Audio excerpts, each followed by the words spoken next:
윤석열 대통령의 비상계엄에 따른 향후 전망과 우리나라 또 강원도에 끼칠 영향에 대해서 본격적으로 이야기 나눠보도록 하겠습니다. 지난 12월 3일이죠. 윤석열 대통령이 예고 없이 긴급 담화를 열고 비상계엄을 선포했습니다.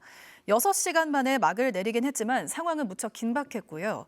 위원장님, 또 네. 비상계엄 선포부터 해제까지 시간대별로 좀 정리를 해주실까요?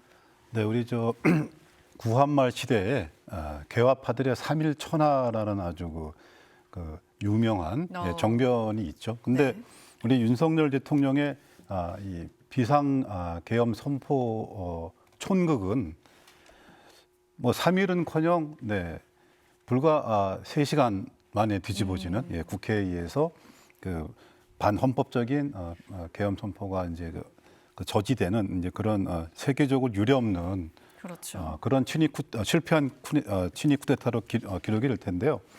12월 3일 날 뭐 아시다시피 10시 30분경에 이제 속보가 떴고 그리고 그 다음 날 그러니까 12월 4일 1시에 국회에서 비상계엄 해제 요구 결의안이 의결이 됐습니다. 그래서 190명의 국회의원들이 정말 신속하게 국민 주권과 국회의 권한을 지키기 위해서 그 계엄 그 저지를 했고요. 근데 이 과정에서 중요한 거는 반헌법적으로 국회는 계엄 해제권을 갖고 있기 때문에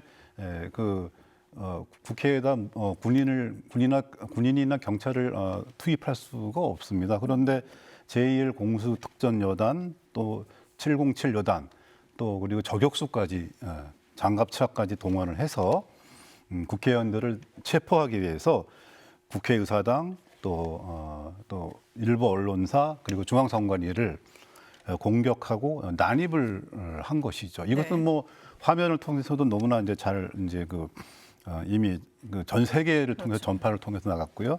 그러는 와중에 국회가 1시 1분에 비상계엄 해제 요구 결의안을 의결했는데도 불구하고 대통령은 지체 없이 이것을 받아들이지 않고 4시 26분 경에 계엄 해제를 발표했어요. 이것도 헌법 위반으로 볼 수가 있고요. 그리고 4시 30분에 국무회의에서 계엄 해제안을 의결했다 이렇게 이제 알려져 있고요. 따라서 총 6시간 동안 우리 그 대한민국의 불법적인 비상계엄 상황이 이제 도래했었던 것이죠. 근데 정말 이제 여기서 우리가 놓치지 말아야 할 중요한 사실은 야당 대표인 이재명 대표도 국회 본회의장에 진입을 하기 위해서 경찰이 막고 있으니까 담을 넘어서 국회에 이제 들어갈 수 있었고 우리 국회를 대표하는 우원식 의장도 국회의장 차량 진입을 경찰이 막았습니다.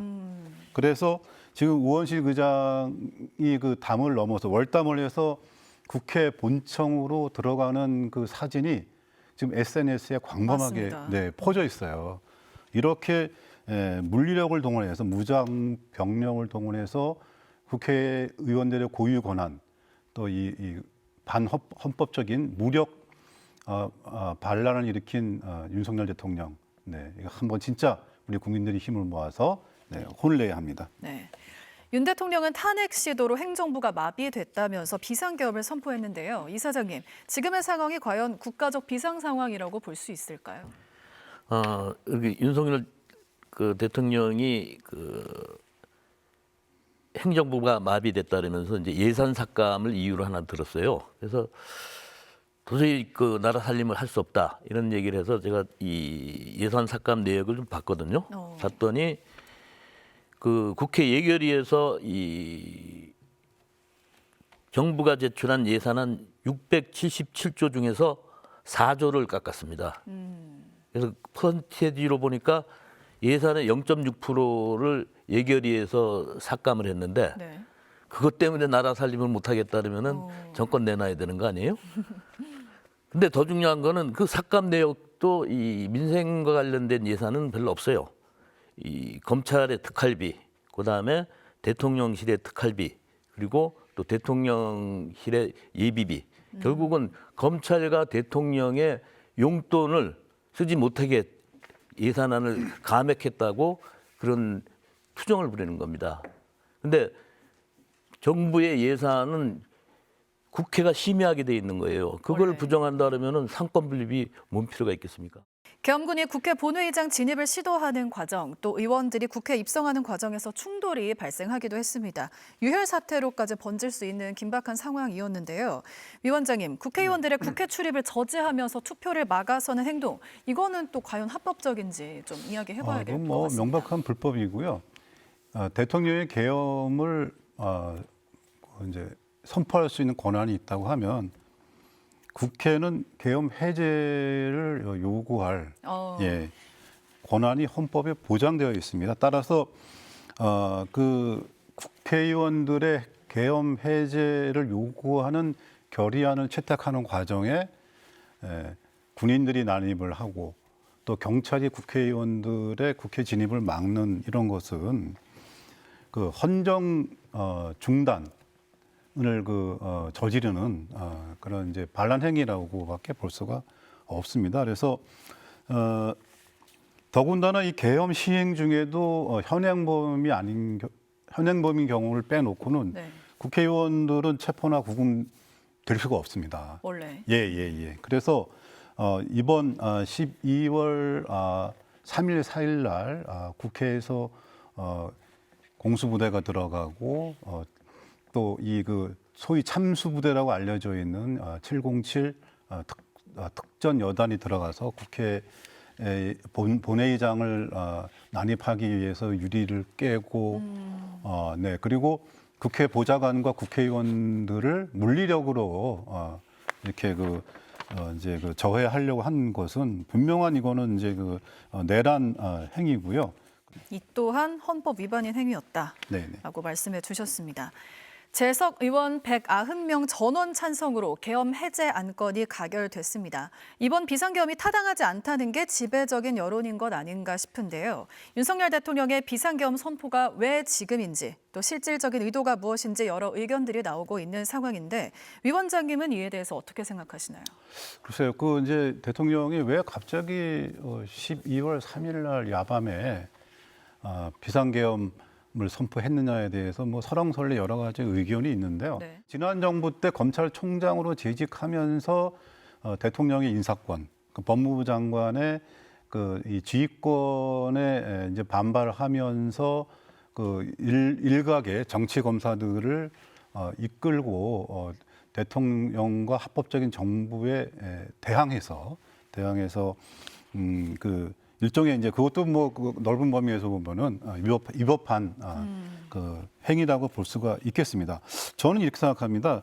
이번 대통령의 비상 계엄 선포는 이미 오래전부터 준비된 것이고요. 지금 김건희 여사 특검이나 또 최근에 소위 명태균 사건 등으로 이제 여론이 급격히 악화되면서 국정을 수행할 수 없는 통치 불능의 상태에 이르는 거죠. 그래서 이런 정치적 위기 또 개인적인 몰락의 위기를 극복하기 위해서 하나의 전국 타개 방안으로 이 비상계엄 카드를 꺼낸 것이라고 보는데 지난 8월에 전 대통령 경호실장이었던 김용현 국방부 장관이 임명된 직후부터 우리 민주당에서는 계엄 비상계엄이건 또는 경비계엄이건 간에 전국 타겟책으로 대통령이 계엄을 선포할 것이라는 것을 누누이 경고해 왔습니다. 요번 이 계엄 시행 과정에서 드러났지만 병력을 동원한 수방사, 특전사 그리고 계엄이 완성됐을 때 합동수사본부 본부장을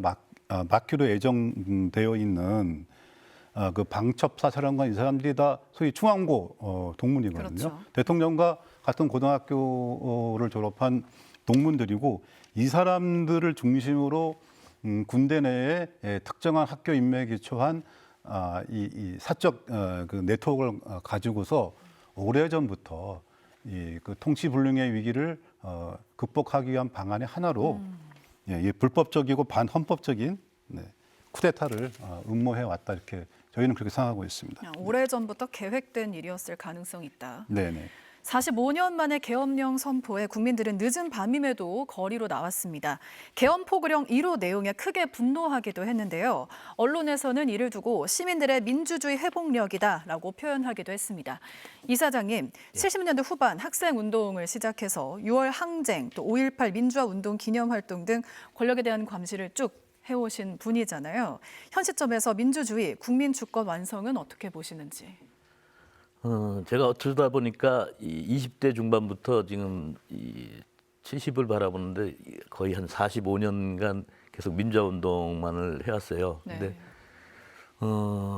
그 끝이 없습니다. 그러니까 민주주의의 완성이라는 것은 끝이 없어요. 그래서 이 민주주의는 완성태가 아니라 진행형이다. 이렇게 봐야 될 것 같습니다. 그래서 늘 이 전진과 퇴보를 거듭하면서 이제 발전하는 거라고 보고요. 그럼에도 불구하고 우리나라 같은 경우에는 이 2차 대전 이후에 식민지를 겪었던 나라 중에서 유일하게 산업화하고 민주화를 이뤘던 그 세계에서 인정하는 그런 자랑스러운 나라가 됐는데 이번에 그 윤석열 대통령의 계엄 선포로 인해 갖고 민주주의 역사에 오점을 찍었죠. 그렇지만 결국 또 우리 국민들이 슬기롭게 극복해 나가리라고 보고 있습니다. 그래서 네. 완성을 지향해 나가고 있습니다. 네.